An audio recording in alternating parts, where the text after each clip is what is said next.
किरण एवं सूर्य किरण रहस्य। वर्षा परे किरण को सही समय भल लगुला जेतेबेले दुनिया सतेजतार महकुला एवं पत्रगुड़िक चमकुला। सेही दिन आकाशरे रंगर एक जादुकरी वृत्त सृष्टि होइथिला। बाह, से आश्चर्य बड़ बड़ आखिरे चाहि फुसफुस करी कहिला, तुमे केउठु आसीछ? हठात ता आखि सामने एक छोट आलोकर कणिका नाचिबाकू लागिला।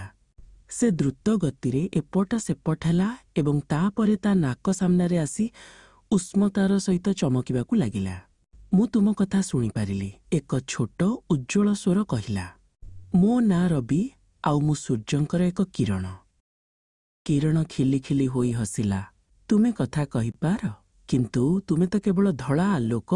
रवि रवि गर्वरे छाती फुलाई कहिला, आह, किंतु एहा ही मोर रहस्य। मु प्रकृतरे रंगमानंकर एक दल, जो माने परस्परर हाथ धरी एते द्रुत गतिरे यात्रा करंती जे तुमे मते केवल धड़ा देख। रंगमानंकर दल, किरण मोहित होई पचारिला। बिल्कुल ठीक, रंबी कहिला। चलो मु तुमको सेमानंक सह परिचित कराए।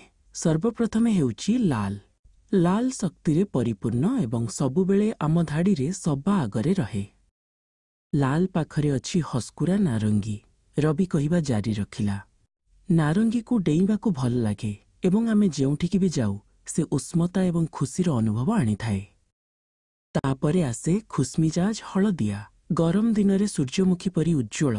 रवि कहिला, हलदियार हस सबुठु बड़ एवं ताकु समस्तंक पई चमकिबाकू भल लागे। ए हेउची शांत सबुज। रवि निज स्वर को टिके धीमा करी कहिला, सबुज शांत ओ स्थिर, थंडा वर्षा परे गछरे थिबा शांत पत्र परी। आउ ए हेउची चिंताशील नील। रवि बुझाइला, नील बड़ विशाल महासागर परी गभीर ओ अद्भुत, सबुबेले चिंता करे ओ स्वप्न देखे।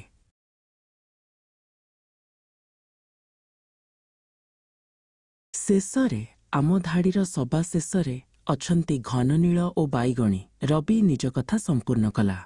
सेमाने शांत ओ टिके रहस्यमयी, ठीक सेहीपरि जेपरि तारा माने खेलिबाकू बाहरकू आसिबा पूर्वरु आकाशर रंग होइथाए। किरण रविर चारिपाखे नाचुथिबा 7टी रंगीन चरित्र को आश्चर्य देखुथिला। तुमे समस्ते गोटिए सूर्य किरण भितरे लुचि रहिछ, से पचारिला।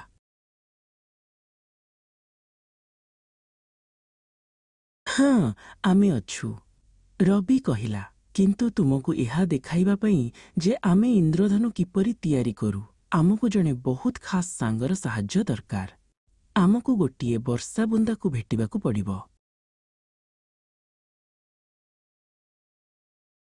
सेमाने उड़ी जाई सेही बड़ टळमळ हेउथिबा वर्षा बुंदा पाखकू गले।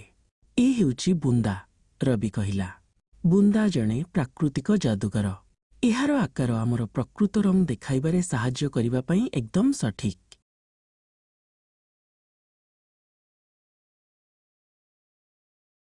ए देख, रवि चित्कार कला। से सीधा बुंदा आड़कू उड़ीगला। जेमिति से पानी रे प्रवेश कला, तार रास्ता तळकू बंका होईगला। घा, से भीतरु चित्कार कला। एहाकू प्रतिसरण कुहा जाए। पानी मोते धीमा करी दिए एवं मोते बंकाई दिए। कारण पानी आमको बंकाई दिए, आमर रंगदल आउ जोर रे हाथ धरी पारे नाही। रविर स्वरबुंदा भितरु प्रतिध्वनित हैला, आमे अलगा हेबाकू लागू।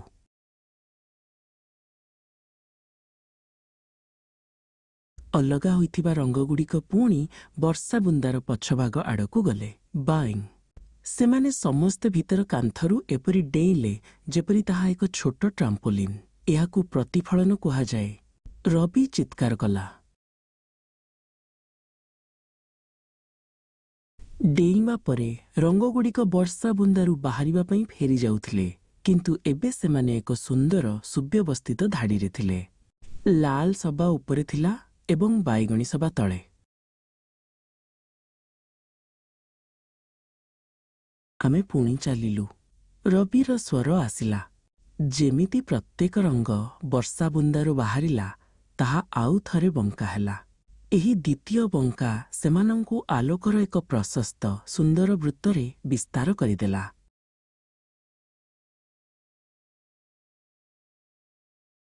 କିରଣର ନିଶ୍ୱାସ ଅଟକିଗଲା।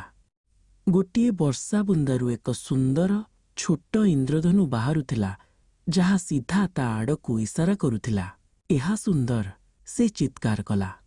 ଏହା ଆକାଶରେ ଥିବା ବଡ଼ ଇନ୍ଦ୍ରଧନୁର ଏକ ଛୋଟ ଅଂଶ।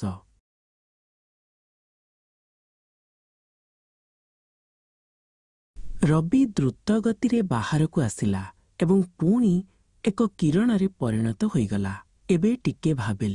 ସେ ଆକାଶ ଆଡ଼କୁ ଇସାରା କରି କହିଲା, ଲକ୍ଷ ଲକ୍ଷ ବର୍ଷା ବୁନ୍ଦା ମୋର ଲକ୍ଷ ଲକ୍ଷ କିରଣ ଭାଇ ଓ ଭଉଣୀଙ୍କ ସହିତ ଠିକ୍ ଏହି ଯାଦୁ କରୁଛନ୍ତି।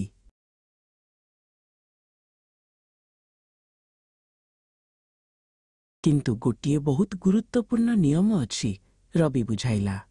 ବଡ଼ ଇନ୍ଦ୍ରଧନୁ ଦେଖିବା ପାଇଁ ସୂର୍ଯ୍ୟ ସବୁବେଳେ ତୁମ ପଛରେ ରହିବା ଉଚିତ ଏବଂ ବର୍ଷା ତୁମ ସାମ୍ନାରେ ହେବା ଉଚିତ। ଆମ ସୂର୍ଯ୍ୟ କିରଣମାନଙ୍କୁ ତୁମ କାନ୍ଧ ଉପରେ ଦେଇ ବର୍ଷା ବୁନ୍ଦା ଉପରେ ଚମକିବାକୁ ପଡ଼େ।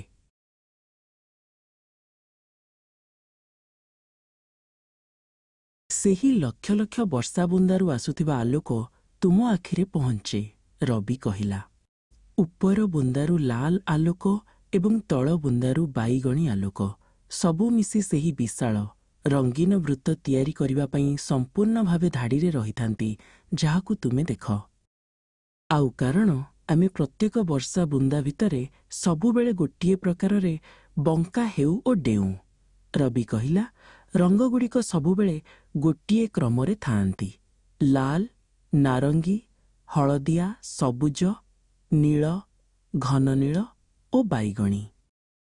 କିରଣ ବଡ଼ ଇନ୍ଦ୍ରଧନୁକୁ ନୂଆ ଆଖିରେ ଦେଖିଲା। ଏହା କେବଳ ଯାଦୁ ନଥିଲା, ଏହା ବିଜ୍ଞାନ ଥିଲା ଏବଂ ଏବେ ଯେତେବେଳେ ସେ ରହସ୍ୟ ବୁଝିଗଲା, ଏହା ଆହୁରି ଅଦ୍ଭୁତ ଲାଗୁଥିଲା। ଧନ୍ୟବାଦ ରବି, ସେ କହିଲା। ତୁମେ ମୋତେ ଯାଦୁ ପଛର ବିଜ୍ଞାନ ଦେଖାଇଲ। ରବି ଖୁସିରେ ଚମକି ଉଠିଲା। ମନେ ରଖ କିରଣ, ସେ କହିଲା, ଦୁନିଆ ଅଦ୍ଭୁତ ବିଜ୍ଞାନରେ ପରିପୂର୍ଣ୍ଣ, ଯାହା ବିଲକୁଲ ଯାଦୁ ପରି ଦେଖାଯାଏ। ତୁମକୁ କେବଳ କାହିଁକି ପଚାରିବା ପାଇଁ ଯଥେଷ୍ଟ ଜିଜ୍ଞାସୁ ହେବାକୁ ପଡ଼ିବ। ଆଉ ଯେମିତି ଇନ୍ଦ୍ରଧନୁ ଫିକା ପଡ଼ିବାକୁ ଲାଗିଲା, କିରଣ ଜାଣିଥିଲା ଯେ ସେ ସବୁବେଳେ ଜିଜ୍ଞାସୁ ରହିବ।